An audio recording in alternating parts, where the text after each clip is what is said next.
This kimchi is not meant to be fermented, so you can eat just like right now. You can serve it right now, and it's also good in the refrigerator. Stay in the refrigerator for about a week.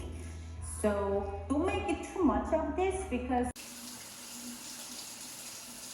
I wish you bluebirds in the spring to give your heart a song to sing, and then a kiss. But more than this, I wish you love.